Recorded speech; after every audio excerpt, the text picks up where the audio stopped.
Saturday night. That means it's time for the Don Tony Show.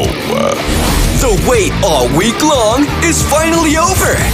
Get Don Tony's perspective on current affairs in the world of pro wrestling and much more. The Don Tony Show.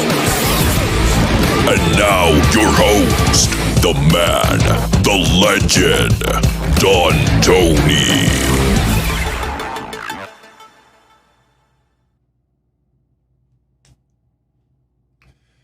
Time for a Brock party. Good evening, everybody. January 1st, 2022. WWE Day 1 is in the books. We have a new WWE champion in Brock Lesnar. Now, for those that didn't tune into the pay-per-view, didn't tune into any news, has no idea what's going on with Roman Reigns, I stress, new WWE champion, not WWE Universal champion. We'll talk about the pay-per-view. We'll obviously talk about Roman Reigns as well. First day of 2022.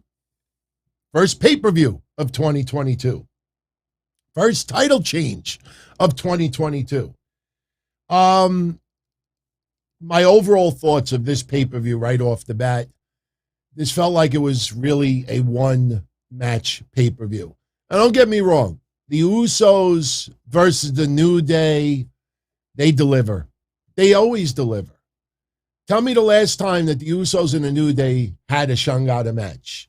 It's just when it's over and over and over again. You know, you kind of know what to expect. Although I don't think any of us out there expected to see a 3D finisher. But outside of that match, I mean, this night was mainly the heavyweight championship. Not saying the other matches weren't bad. In fact, I don't think any match really stunk. Hell, Drew McIntyre and Madcap Moss, I thought, put on an okay match, better than I expected. The only problem with Drew McIntyre is what you and I have talked about ever since Jeff Hardy left. Ever since Jeff Hardy left, Drew McIntyre just feels like he is stuck in the mud. You already know that was the plans for Drew and Jeff, to be a little bit of a team. They have no backup plan. We talked last week about the idea of maybe teaming up Drew McIntyre with Ricochet. It's not happening. And by the way, best wishes go out to Ridge Holland. In case you are not aware, Ridge Holland tonight suffered a broken nose at the hands of Ricochet. You know, mistake. We'll talk about it. But I just wanted to give you my overall thoughts. Beth Phoenix making her return. Look, ever since the first night that Miz and Edge confronted each other on Raw, we knew that Phoenix was going to return. We knew Maryse was going to return. We knew that this will likely end up with a mixed tag match.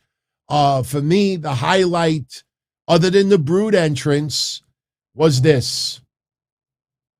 It got a little awkward.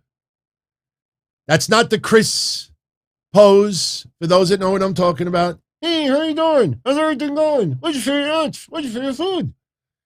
It got a little awkward. She's like, God damn it, play my music. God damn it. She was so angry, so irate, so pissed off at the Miz and Maryse that she had to stay on the rampway and wait about 20 to 25 seconds until they hit her music. Then she walked down the rampway. Yeah, Mike, SoFly, I could joke a little bit. It's all in good fun. But Beth makes her appearance.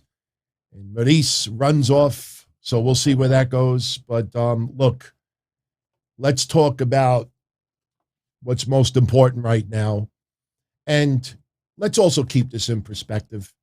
You know, we talked about this a week ago. If you remember, it was last Sunday that we found out about Seth Rollins getting COVID. It was last Sunday when we talked about wrestlers being pulled off the WWE house shows as a precaution. It was last Sunday that we said, do not immediately assume that everybody who was pulled off the shows got COVID. And last night, when we did predictions, the last thing that I said to all of you out there is, look, somebody could get tested positive for COVID today. Now, we had no idea it was going to end up being Roman Reigns, of all people. But until the show goes on, nothing is out of the question. Omicron is so highly contagious. We got millions and millions of people positive right now. Not everybody is going to a doctor and being officially counted as a positive test result. Roman Reigns earlier today went and got tested as precaution. Now, contrary to people online, and I educated you all about OSHA, the OSHA COVID guidelines. That's what WWE has followed. Obviously, nobody cares about facts for the most part. Spelled it out, what WWE is following. And right away, what did you have 2 weeks ago? What'd you have? Oh, a week ago. Oh, how could they stop COVID testing? Their number one wrestler is immunocompromised. How could you stop testing? The OSHA guidelines were that if you're symptomatic, you get tested. If you are fully vaccinated, you don't have to be tested. WWE still tested all of the wrestlers that were supposed to be on this pay-per-view for precaution. There is no sloppy shop. But obviously, drama wins. I want to give you a good example of it right now. And please, when I show you this tweet, please do not get upset at the author. I want to prove a point. First, let me show you Roman Reigns, his tweet. Roman Reigns wrote today, and I quote, "I yearn to perform tonight at WWE Day 1 to defend my Universal Championship. However, unfortunately, earlier today, I tested positive for COVID-19. Due to the proper protocols, I am unable to compete as originally scheduled. I look forward to returning to action as soon as possible." Now, the good news about this, he is focused more on protocols here than anything else. The protocols are very important. That's why it is so important to understand what the protocols are. Due to the protocols, he is unable to compete. You have no idea if he had any symptoms at all. He may have had no symptoms whatsoever. There are so many people that are getting tested positive for Omicron, have no idea, especially when you're fully vaccinated.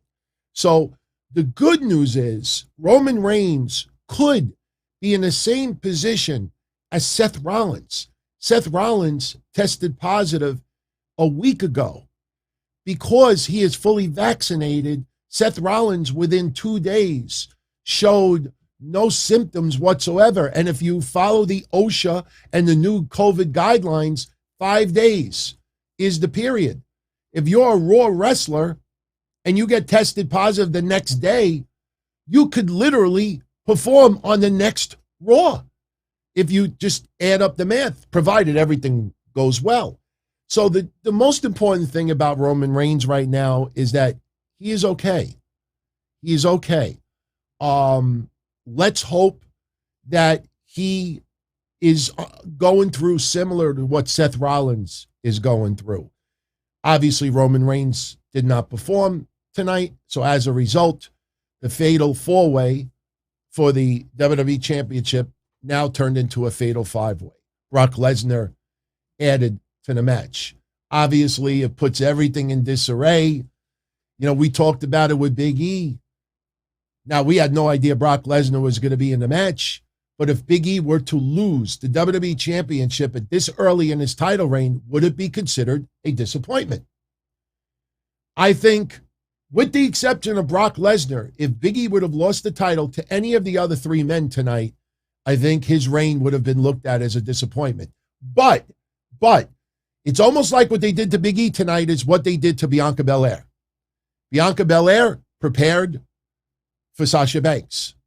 Bianca Belair was not prepared for Becky Lynch. Yes, Bianca lost in only a few seconds, but Big E didn't prepare to have Brock Lesnar in this match. So that is the asterisk. That is what WWE will focus on Monday's Raw. I keep thinking it's Sunday night. On Monday's Raw, I almost said tomorrow. On Monday's Raw, they will focus on that for the next few weeks. Now, the big question is, what's going to happen with Roman Reigns in his championship? Who does he feud with? They just took out Drew McIntyre in a storyline tonight. Who does he feud with? Who? My immediate thoughts, Brock Lesnar will not have that belt for a long time. I think Brock Lesnar could lose the belt sooner than later. And then the storyline with him and Roman Reigns may pick up where it was left off. Now, I said earlier, I wanted to show you a tweet. Two, one from me and one from someone else. And I stress, I have nothing against the author of this tweet. He expressed an opinion. It's an opinion that is wrong.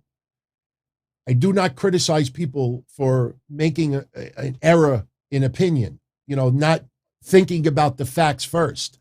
But I want to show you what I always talk about when it comes to social media. People don't want facts anymore. Case in point, tonight, WWE is called tonight a premier live event. And everybody out there, they're not calling it pay-per-view anymore. They're calling it premier live event. Everybody getting triggered on that. And I go on social media and I provided links. And I said, look, everybody, when it comes to Peacock, they're calling it a premier live event because it is included in a subscription. Pay-per-view means you pay to view. Pay-per-views on Peacock are included. It's not a pay-per-view. So they started calling it a premier live event. Captain Obvious, right? Not a big deal. So what do I do tonight? I post for everybody out there. I'm like, look, everybody, when it comes to Peacock, these pay-per-views will be called premier live events because you're not paying extra to view it. I put up links to Infinity, I think that's the cable channel, and 3 other cable outlets. And I said, here, on cable channels, they are still called pay-per-views because you have to pay money to view it, $44.95. That is what day one cost on Infinity and other cable channels tonight. It is still called pay-per-view. Nobody gave a shit. Nobody cared. Everybody just figured to get triggered and they're calling it premier live events. That's what they want. They want reasons to call shit out. Now I'm going to show you the tweet. Pay attention to how many people like this tweet. Again, nothing against the author. This is one of many out there.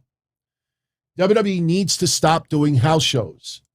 They need to stop allowing talent to get close to the audience. And they need to start taking extra precautions again. It's Mania season. Cut the bullshit. No one needs to be missing a pay-per-view past today, period. Emotional, right? Oh, yeah. Look, 600 likes. That tweet was only up for about 15 minutes. Had already 600 likes. Now I'm going to show you mine. Here's facts. This is facts. Roman Reigns was taken off a house show as a precaution. We talked about that a week ago. The last time Roman Reigns performed was 14 days ago. He tested positive today.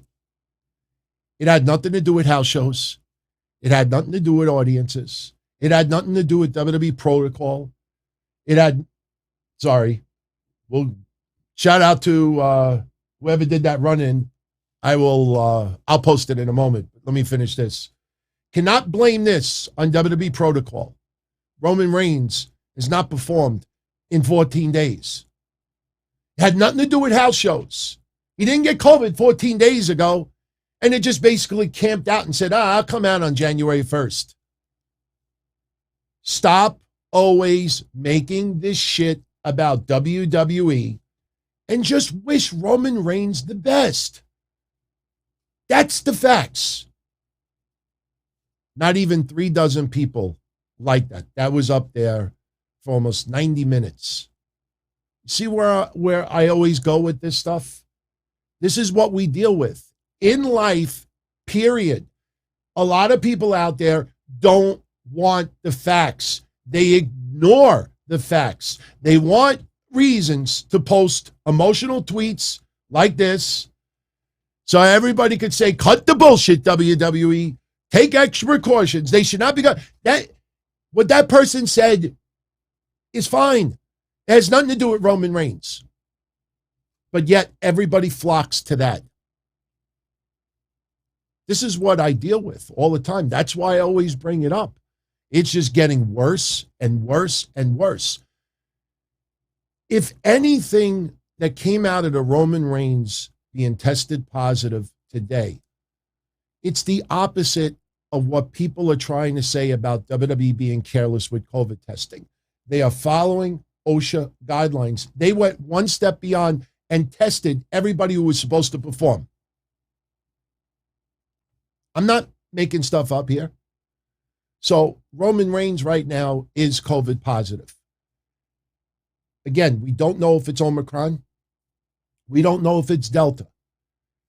But a lot of the WWE personnel who have tested positive in the last 2 weeks have been Omicron. We've talked about that already. And Omicron takes 1 to 2 days to start showing symptoms.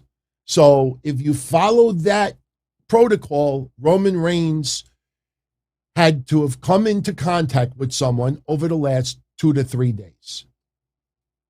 He could have simply just went outside for a UPS delivery. There are too many people. We just had this conversation yesterday also. There are so many people out there that are getting Omicron. They're like, how did I get this? I mean, I hardly have gone out at all. I might have gone to the store, but I wore a mask and I wasn't around anybody. It's that contagious. The most important thing right now is that Roman Reigns is okay. Let him get better. I would not be surprised if he appears on SmackDown next Friday. There's also the long shot he could appear on SmackDown this Friday. I doubt it, because if you think about the 5-day minimum, he tested positive today. They say you go 1 to 2 days backwards, and then you go 1 to 2 days forwards, and then you test 2 days in a row. And if it's negative, then he's got to be masked unless, so there is a possibility. He may just be on and cut a promo, just like what Seth Rollins did on Monday. But believe me, I criticize WWE. I also defend them. I criticize AEW. I also defend them. WWE is not running a sloppy shop. If you really start looking at how everything is done, stockholders are not questioning it. Only people that are questioning it always seem to have some type of grudge with WWE. This is an unfortunate situation. Anybody out there could get it. I could get it. You could get it. Roman could get it. Anybody could get it. The COVID is not based on whose skin color or financial status. It treats everybody the same. We just wish Roman Reigns a speedy recovery, and I hope to see him on TV. Long shot this Friday, more likely next Friday. Okay. So now I want to give a shout out to certain someone with the run-in earlier today, Shout out to Stony Loney. Happy New Year to all of you, and to me, loves this show. Even though he doesn't super chat. Wait, that's from yesterday. I know I'm doing a little extra love. Shout out to AS7607. Much love. Much love. Chris Silver. What do I think of Liv Morgan's performance tonight? He thought it was good. Okay. Before we get into the match results, let me give you my immediate thoughts about Liv Morgan tonight. Go back and watch the match when I say what I'm saying now about Liv Morgan. Liv Morgan put on the performance of her career. She did an excellent job today. She is not there yet. When a lot of us wanted her to win the briefcase. It was more based on emotion and support than actual ability. It was the right decision for her not to get the briefcase. No reason to have any added attention to her right now or pressure. Liv Morgan is doing a fine job in her development. She is not there yet. If you go back and you watch this match tonight, especially for the first half of it, you will see exactly what I'm talking about. Becky Lynch was the ring general in the match. She was the one setting up herself for Liv to have offense. Becky walks to the corner, goes to the middle rope, so Liv could hit a move on her. Becky goes to the middle rope, has a back facing Liv, so Liv could drop kick her. Becky Lynch throws Liv into the corner and runs into the corner so Liv could move out of the way. Becky could move out of the way so Liv moves out of the way so Becky could run into the turnbuckle. Becky set up so much offense today for Liv to follow. Becky Lynch is a ring general. Becky Lynch is at that point where she can dictate the match, tell the story, guide her opponent through. As much as you may not like other people that wrestle, one thing that they do a great job at it is they dictate. They are the ring general. They lead the match.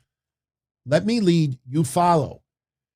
As Liv gets more experience and more time and more matches under her belt, she will start being able to do that.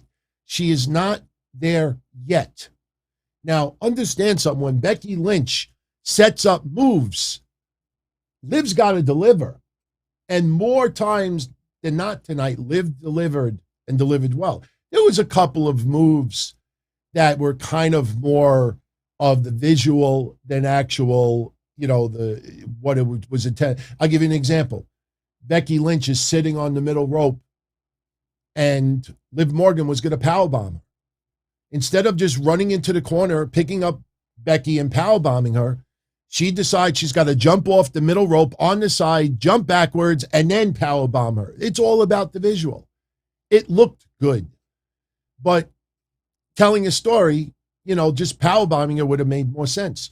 Liv Morgan did a great job tonight. Liv Morgan is earning her stripes. Liv Morgan, in losing tonight, definitely won because her value, her stock has gone up a little bit. She is not there yet. Maybe before 2022 is over, maybe I feel otherwise. Liv Morgan will be a women's champion. I don't want her to be a women's champion simply because we support her, simply because she hasn't gotten the opportunity yet, simply because she's working her ass off. That's all fine and dandy. But you got to remember something. The champion usually is the ring general in the match. You cannot have Liv Morgan be the women's champion, and then when she defends the title against others, she's got to depend on others to lead her through the match. You can't do that. You cannot do that. Champions are the ones that guide, not the challengers, unless it's a very rare circumstance. That's my thoughts on Liv Morgan today. I think I'm very fair with what I said. So she had a decent match today. So now let's get into the card. Oh, by the way, maybe I was taking a pee during the pay-per-view. Maybe I came in here to set it up. Did WWE acknowledge during the pay-per-view tonight that Johnny Knoxville claims that he is going to be in the Royal Rumble? For those that are on audio only, Johnny Knoxville went on social media today and he writes, and I quote, Happy New Year. Happy New Year's Day and love to everyone. I have a big announcement that I've been dying to get off my chest. I spent a lot of times over the holiday thinking about how I wanted to start off my 2022, and I decided I want to do it by kicking ass and taking names. And the best way to do that I feel, is making a run for the Rumble. That's right, WWE's Royal Rumble. Training starts today. Not that I will need a lot of it because I have seen the WWE current roster, and it's laughable to think anyone could throw me over the top rope. Laughable. I will be channeling my wrestling heroes like The Rock, Abdullah the Butcher, and the great Gorilla Monsoon. The way I'm looking at it, I am giving myself a 100% chance of winning.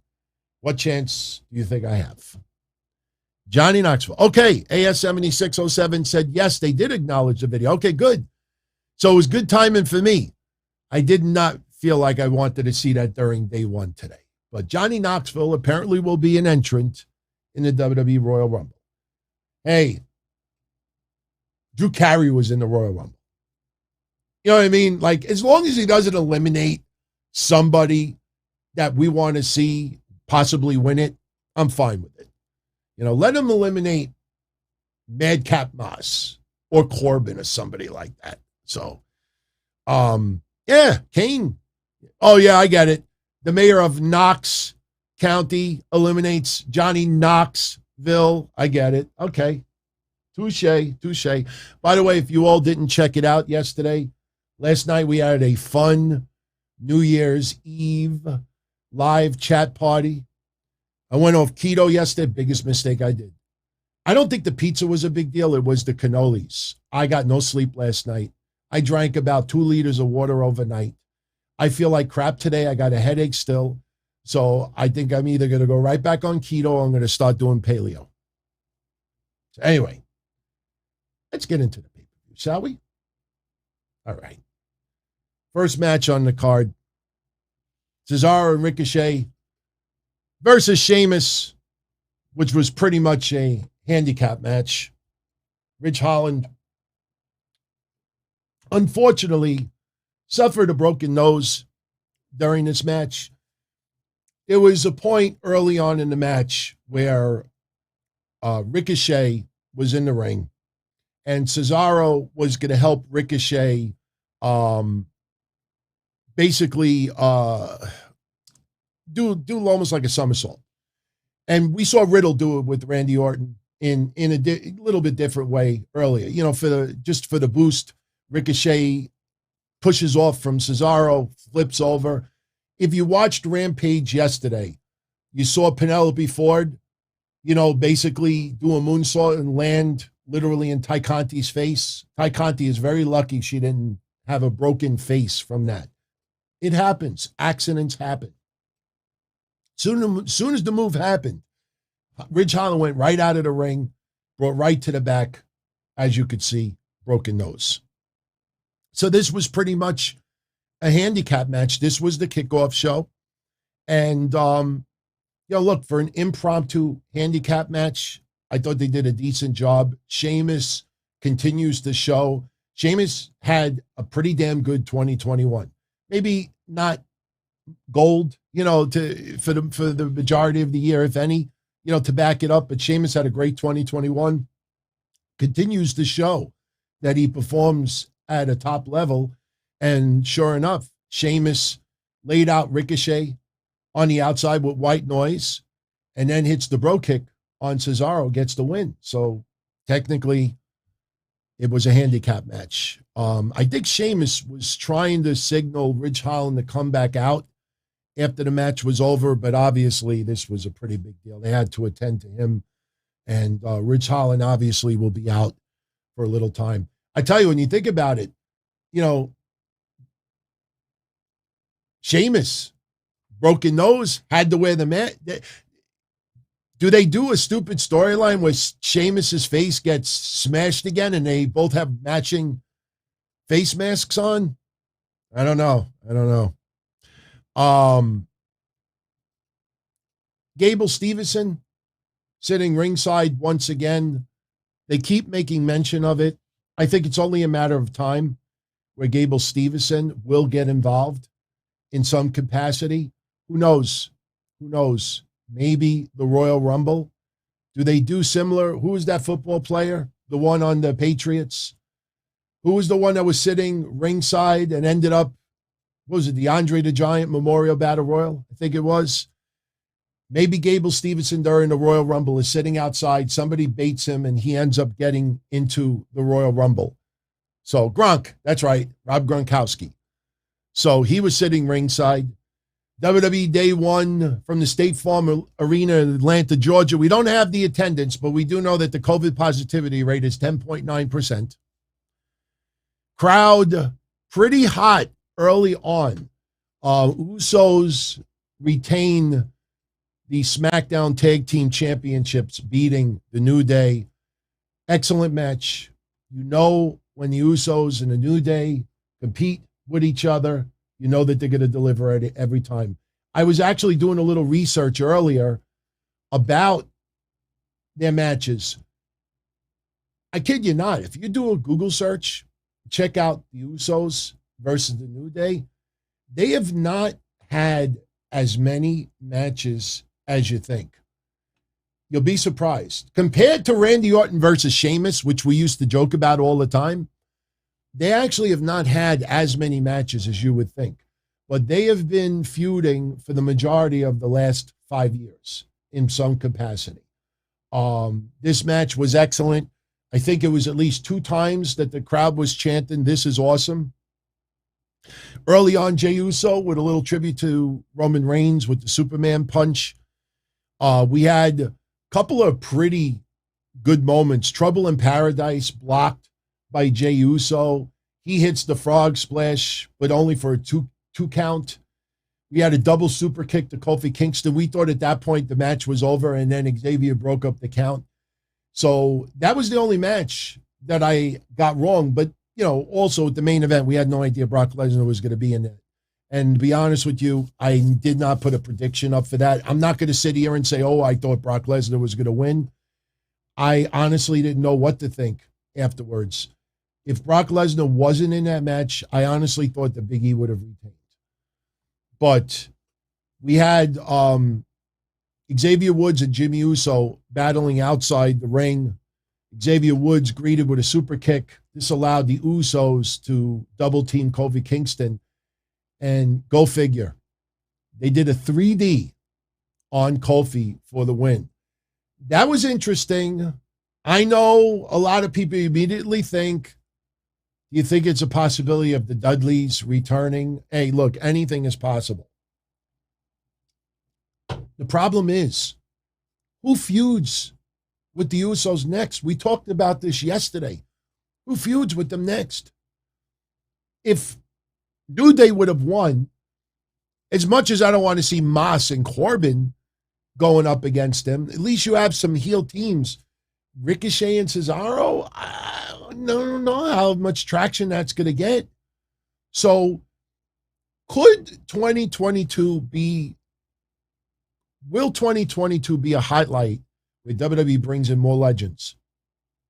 Because they actually did a poll. One of their social media accounts the other day said, which legend would you want to see return to the ring in 2022? They had the usual people on there, from Undertaker to Trish to others. And look, after seeing what Sting could still do in moderation, and seeing even some wrestler take some moves here and there, you know, why can't we get some legends, you know, doing a little bit? It depends on who it is, and it depends on what's the scenario. Could the Dudleys still do it? I guess. I don't know what to think about the 3D move, but it's interesting that they hit it. Oh, Brian, I am happy Christian went to AEW, because even though he's not doing that much in the ring right now, I think he would not have been utilized all that great in WWE. And WWE did not want Edge and Christian together as a team. I would have liked it. They probably would have been a great team to go on SmackDown right now to feud with the Usos. I think they could both do it at a high level, but that's obviously not in the cards. So next we get a little profile segment. WWE did profiles on all the participants in the main event match tonight. They did one for Big E, one for Seth. They did a few others as well. We had the Migos, that rap group Migos with Kayla Braxton. I'm glad they didn't get involved in any matches.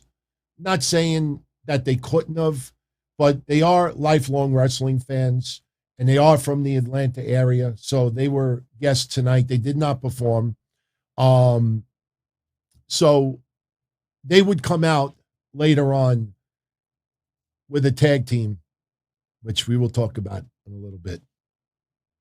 Nobody wants to see Migos versus Bad Bunny. Bad Bunny did a fine job. Look, who knows? Could Bad Bunny make a surprise in the Royal Rumble? I don't know. Is it possible? Sure, it's possible. We'll see. I thought Bad Bunny did excellent. I don't know if he could top that.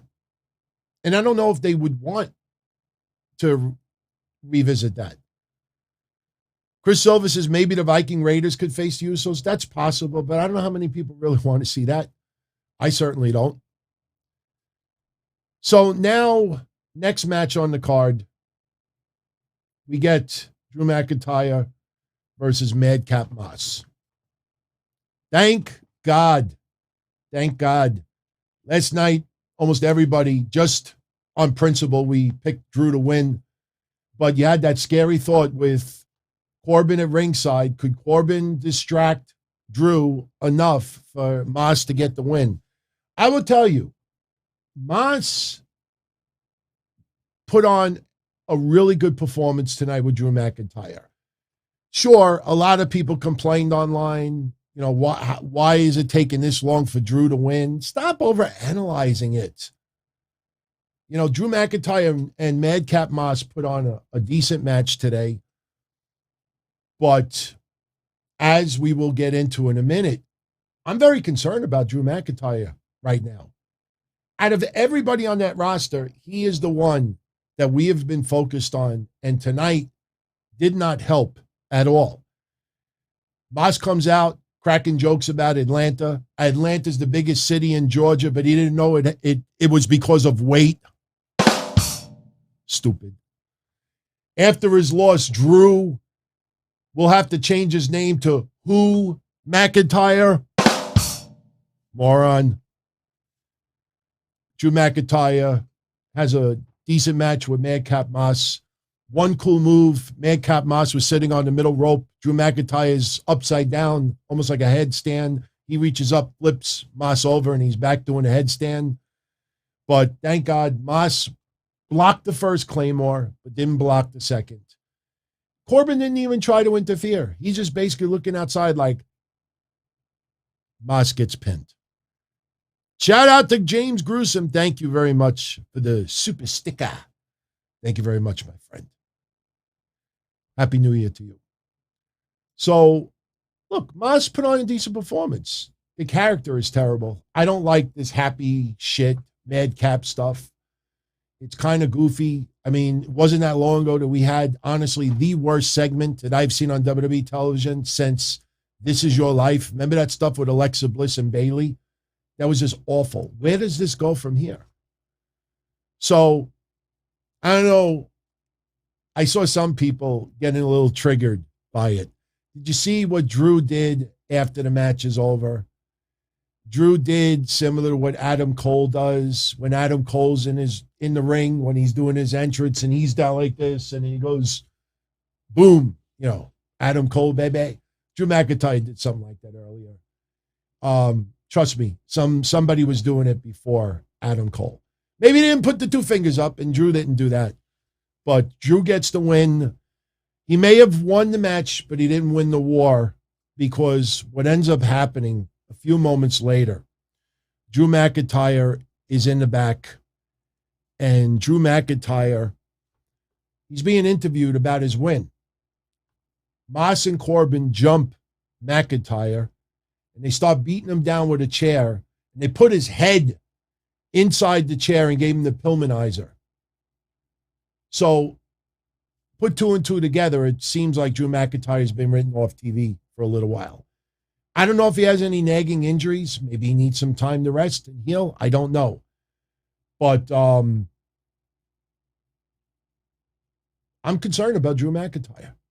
I'm really concerned. Unless he wins the Royal Rumble and challenges Brock. He wins the Royal Rumble and challenges Roman. I don't know how. Look, I have always appreciated Drew McIntyre's run as champion. And I am one that absolutely enjoys Drew McIntyre. But again, ever since Jeff Hardy's exit, it almost seems like they don't know what the hell to do with this guy. And now looks like they wrote him off TV for a little while. So when he returns, what does he do? I personally, look, the Royal Rumble's in 4 weeks. So maybe you write him off TV now and he reappears at the Royal Rumble. We'll see what happens. But Drew off TV right now. So now we get Kevin Owens. And again, you pay attention to Kevin Owens. He is doing something that we've talked about before that a lot of people don't catch on to. He, as a heel, is so detailed with little remarks that he says. You know, he goes a little over and above everyone else. You know, like when you talked about last week that he beat Edge at Madison Square Garden, but you don't have to look up that result. It's because if you would have checked the result, he actually lost. Tonight, he cuts a promo and he says it's a tragedy that first it was a three-way with him, Seth, and Big E, and then they added Bobby Lashley, and now they add Brock Lesnar. But he's going to take care of Bully Brock for what he did to his soulmate. Yes, he called Sami Zayn his soulmate. And him and Seth Rollins are going to be a cohesive unit. And I've said this for about 2 weeks now. I think I said it yesterday. I think in 2022, Seth Rollins and Kevin Owens will be tag team champions. And I'm hoping we get Seth and Kevin Owens versus Orton and Riddle as your next big feud for Orton and Riddle on Raw. I hope that happens. I think it could very well happen. Would not be surprised if they started as early as this Monday. It's possible. But what I loved about Owens' promo is because Owens said it's a tragedy. It was supposed to be a three-way. Then it turned into a four-way, and now it's a five-way. Well, if you remember, the original match was supposed to be Seth Rollins versus Big E. Kevin Owens put himself into the match. So no, it wasn't originally supposed to be a three-way. It was supposed to be one-on-one. So little things like that, you catch on with Kevin Owens' promos, little things like that, little detail. Very, very slick. So now we get the Raw Tag Team title match. Oh, why did that happen? Okay, that's not good. Let's pass it up. Why? Oh, I'm having some issues here. Why is that happening? That's odd. That's okay. I could fix it in 2 seconds. All right. Sorry for everyone. Little technical difficulty. Here we go. Very good. Very good. Little impromptu. Randy Orton and Riddle versus the Street Profits for the Raw Tag Team Championships. Migos comes out with Orton and Riddle. And they sit at ringside. I'm surprised they don't call them the Three Migos. Three Amigos. Anyway, this match felt like a Raw match. I mean, don't get me wrong. It was a fun match, but it felt more like a Raw match than anything else. I think almost everybody online was hoping that Montez Ford goes for a frog splash and somehow Randy Orton turns it into an RKO. I guarantee there was a lot of you out there that are like, oh my God, could you imagine? Because we always remember Seth Rollins when he went to do the curb stomp and Orton turned it into an RKO at Mania. A lot, including me, I thought, wow, if they could pull that off, that might be the moment of 2022.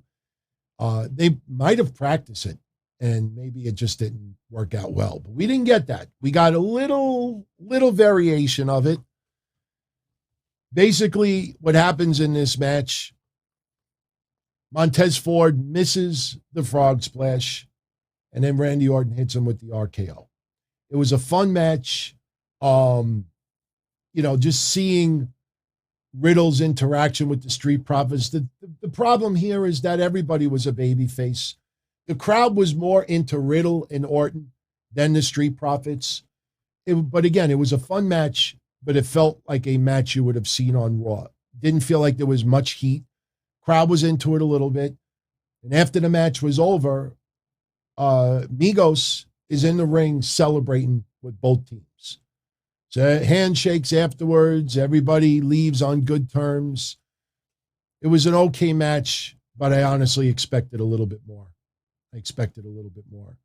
So, good match. RK Bro retained, which was the right way to go. I personally think under no circumstances do you take the titles off of them right now. They're doing such a good job with those belts. No reason to take it off of them. Next match. The Miz versus Edge. Best way I could describe this match. I was reading a lot of criticism online for this match. That it felt like there was no heat, that the crowd wasn't really into it. I mean, the crowd was into it. But the thing with Miz, and I'm not saying this to support him or to criticize him, but we have watched the Miz wrestle for years and years and years. You know what kind of match you get with Miz. You know what kind of offense and defense you get with Miz. It should be no surprise in 2022. So Edge having this match with Miz, it was going to feel more of like a mid-card match. I'm not saying either wrestler is a mid-carder, but it's a match that was lower on the card. I know some people out there were looking forward to this match, maybe second next to Roman Reigns and Brock Lesnar. But this match basically was what you would expect in a match with The Miz. You have Maryse at ringside. You knew she was going to get involved. Edge comes out with his vintage Brood entrance, which is great. You know, a little reminiscing from yesteryear. I mean, the Brood entrance is arguably the greatest entrance of all time, maybe next to The Undertaker. I fucking loved the Brood entrance when they used to come out. So we had a little old school there. But, you know, the big question during this match is what was Maryse going to do? And how was Beth Phoenix going to get involved, if at all? If anybody didn't notice, Edge had his personal referee, Jessica Carr, once again, referee in his match. That is his choice. He requests it, and that's a cool thing. She does a phenomenal job. They have some great chemistry because Jessica's there for much more than just delivering the 3 count. So this match was good. It wasn't outstanding. Maybe it felt like a Raw match with some extra time attached to it. Early on, Miz working on Edge's left knee. They start brawling outside the ring. Miz tries to go for the skull-crushing finale on the table. Edge blocks it and drops Miz face first on the table. Table does not break. That was designed. They were waiting for the table for the main event tonight. We get, later on in the match, a figure 4 by the Miz onto Edge. Edge reverses it. Miz breaks the move. Miz goes for a pin with his feet on the ropes. Jessica catches it, stops it. But sure enough, Miz gets the ref distracted, and Maryse gets involved. First, she tries to put Miz's foot on the rope when Edge had the crossface on Miz, so the referee was forced to break the count. Later on in the match, they both hit each other with double boots, so they were both down. Maryse hits Edge with a cheap shot with the referee distracted. He hits the skull-crushing finale, and I honestly thought the match was over at this point. I mean, we talked about it yesterday that Edge could use that win more than The Miz, especially since Edge could be going for a championship soon. So Miz hits the skull-crushing finale, but only for a 2 count. And then Beth comes out. Now, obviously, somebody screwed up with the music because we were supposed to hear the music, and then they turn around and they see Beth. What happens is Beth is on the rampway, and Miz is trying to get Maryse's attention. Maryse turns around, and Beth, again, on the rampway, waiting about 25 awkward seconds for her music to hit. Finally, her music hits. She goes down the rampway. Maryse gets out of Dodge. And with Beth Phoenix and Miz having a little bit of jaw-jacking, Edge is in the corner, set up for the spear. Miz turns around, gets speared. 1, 2, 3. Edge gets the win. So that's where they are with this right now. Could we see the mixed tag at the Royal Rumble? Very possible. Very possible. We had a backstage interview with Bobby Lashley and MVP. And then we get the match that we talked about quite a bit already. Liv Morgan losing her bid for the Women's Championship, the Raw Women's Championship. Becky Lynch beats her. Not much that I can add what I said earlier. Liv Morgan did a fine job in this match today. She did a spectacular job. She showed that she is really, really working her ass off to take it to the next level.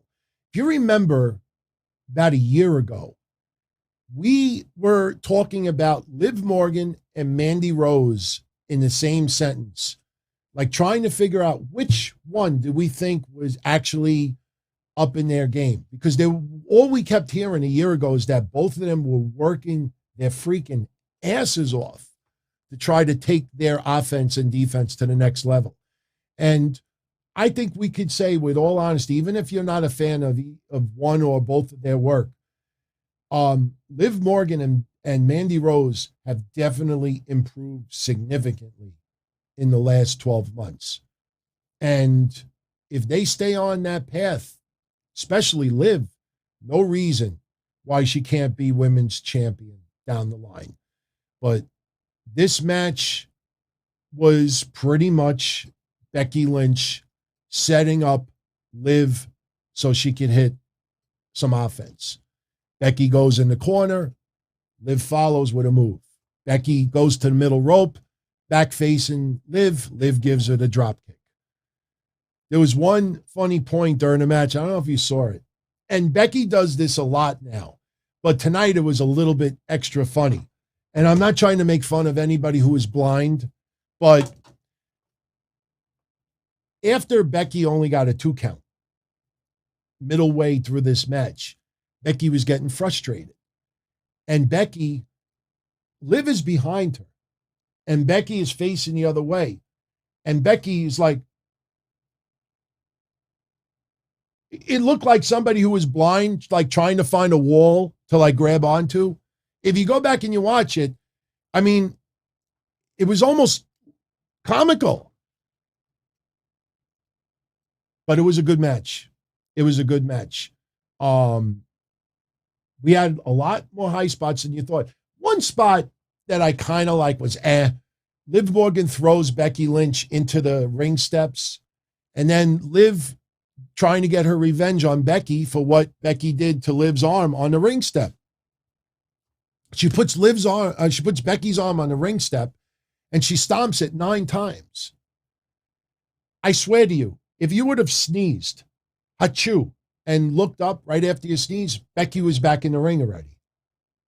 And, you know, she was selling the arm a little bit, but not much at all.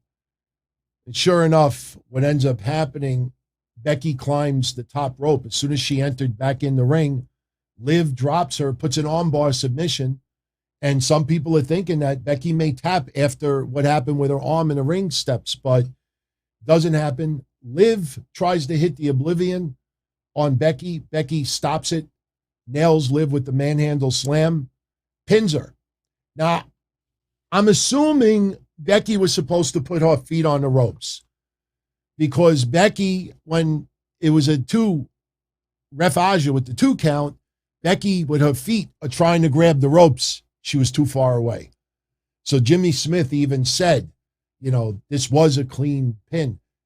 I don't know if Becky was supposed to grab the ropes again. one thing about Ref Aja, and I know she's changed the name. I can't remember what her new name is now, but Ref Aja, she does great work. I love to work in NXT. Still remember what she did for Mercedes Martinez that night. She knew something was wrong right away. I don't know if it was just me tonight, but it felt like her 2 counts were a lot slower than what she normally does. I mean, she literally was, like really slow. And I don't know if that was done to help Liv, but it seemed like her pin, her counting was a lot slower than usual. But it was a great match. It was a great match. Liv Morgan did, I think it's her best match of her career. Even though she lost, I think she really showed everybody that she can hang. So she's just got to get more seasoning, more development. And when she could finally be the ring general in a match where she could dictate, she will be women's champion. She will be women's champion. Absolutely. So now we get a backstage promo with Seth Rollins. And Seth Rollins saying that everybody, contrary to what Kevin Owens said earlier, it was not supposed to be a 3-way. It was supposed to be 1-on-1. So Seth Rollins reminding everyone that Kevin Owens, another fib. But Seth Rollins says that the other 4 men have something all in common. They're not Seth freaking Rollins. Seth Rollins, guaranteeing that he's going to win the championship. And look, we've been talking about it for a while now. And I know I brought it up earlier.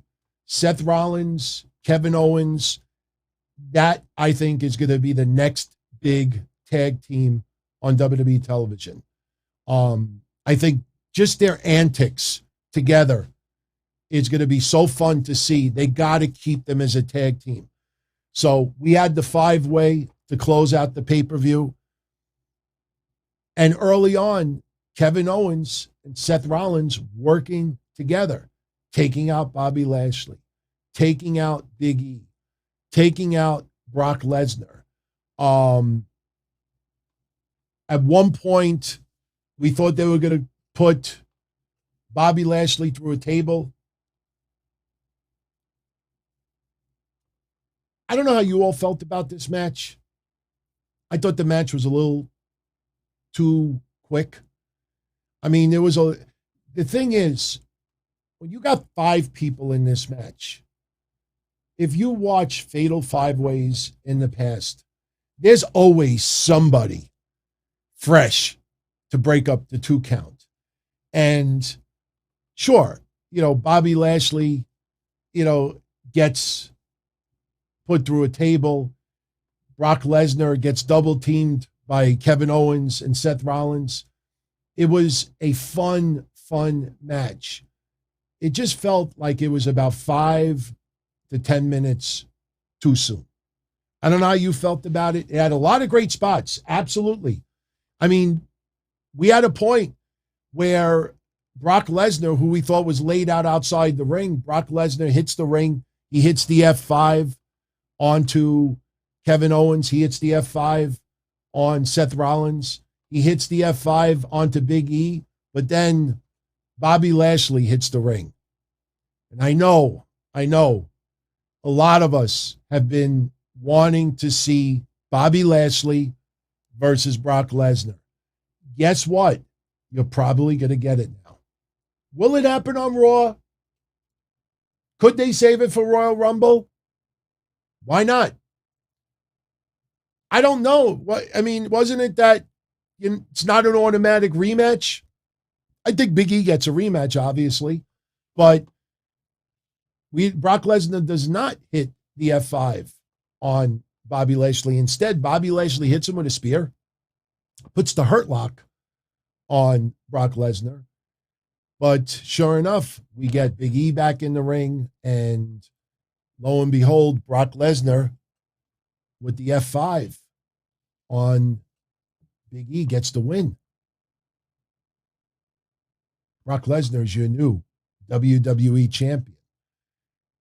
Match was a lot of fun. I mean, like I said earlier, Usos versus New Day always deliver. No question, always deliver. But I don't want to go to the extent that if you've seen one match between them two, you've seen them all, because they're always trying to reinvent. I will say this. If people out there are going to get so upset at Zelina Vega with her international accent as the queen, how come people are not as upset with Kofi and Xavier doing the same thing? I love both of them. Hall of Famers, great team, funny, comical. I thought they were going to win the tag titles tonight. That was the match I got wrong.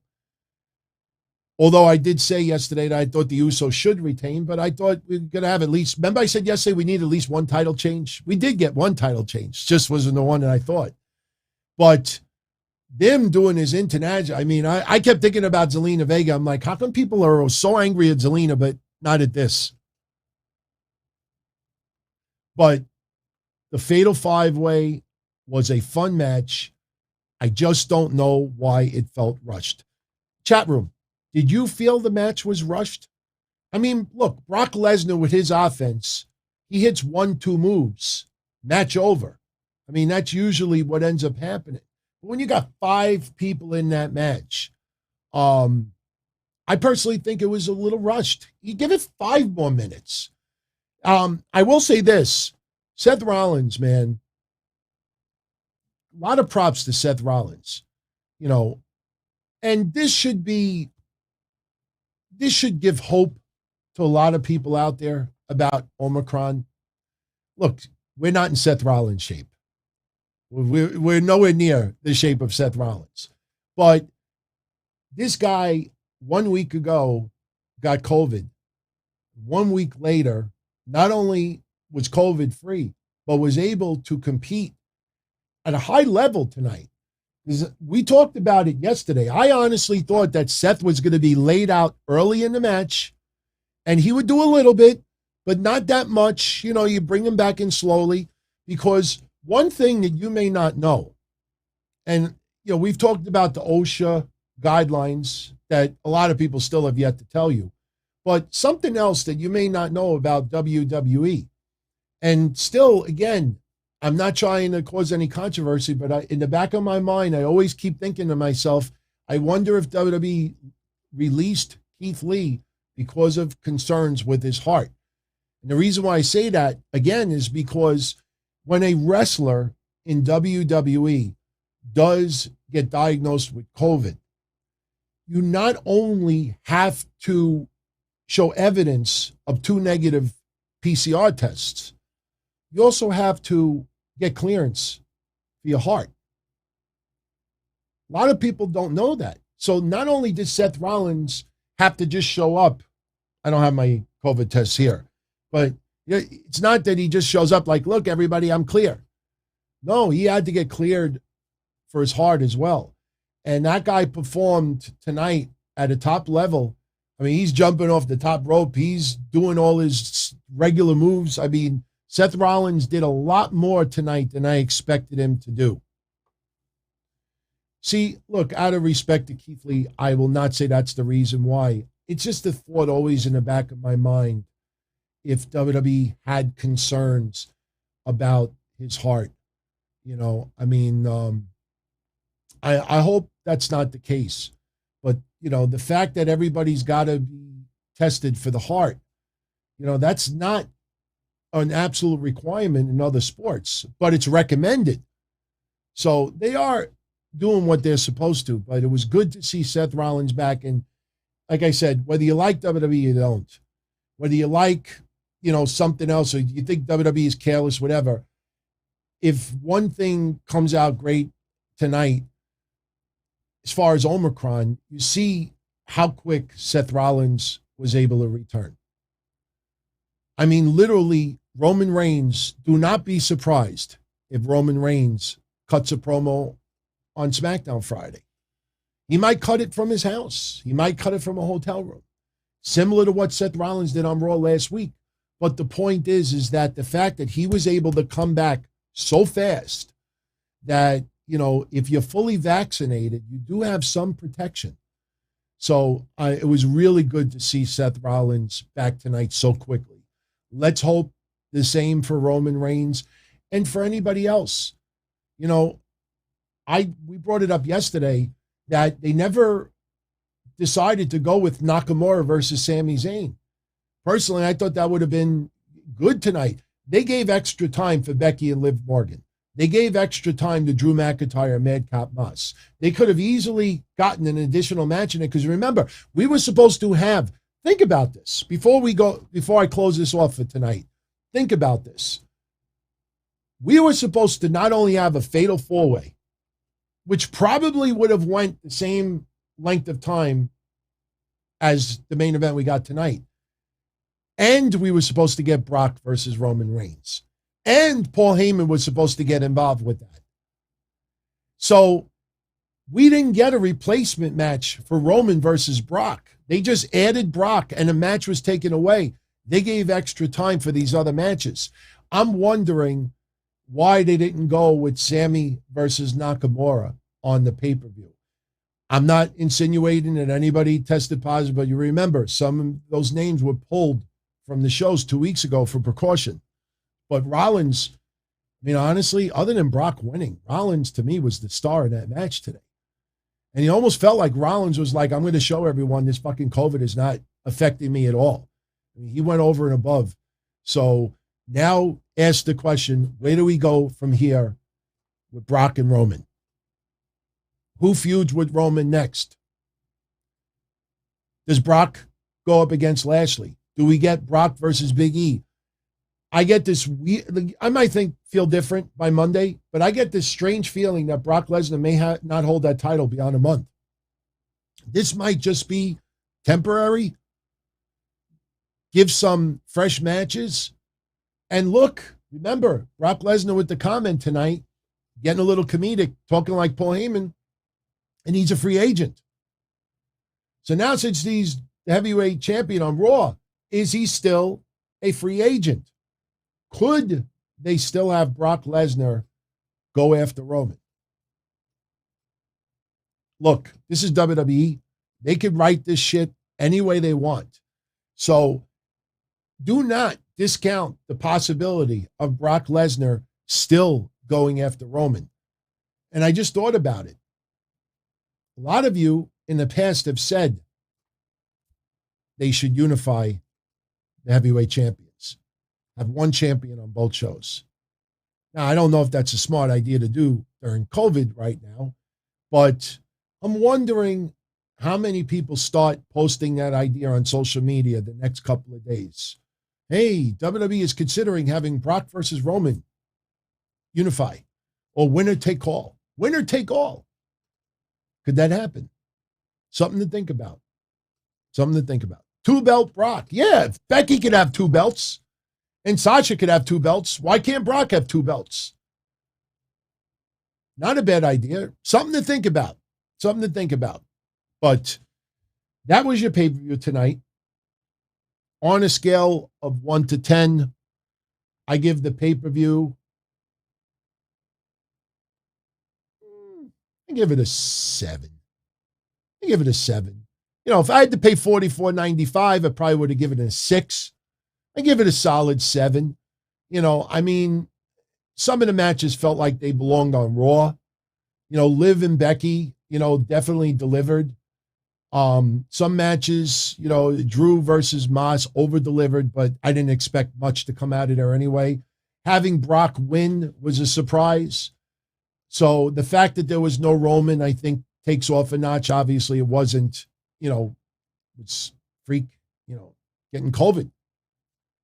So I give it 7 out of 10. Now, don't forget, tomorrow night, and yes, I'll give you my favorite and least favorite. Tomorrow night, I will be here again, 8:05 p.m. Eastern for the sit-down. That is all call-ins.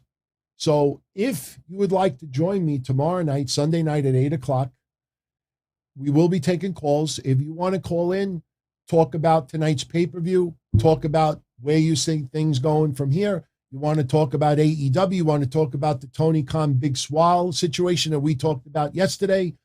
If you want to talk about New Year's, whatever is on your mind, you're more than welcome to join me tomorrow night. We'll be here tomorrow from 8 to about 9:30, I would say. 9:30, the most.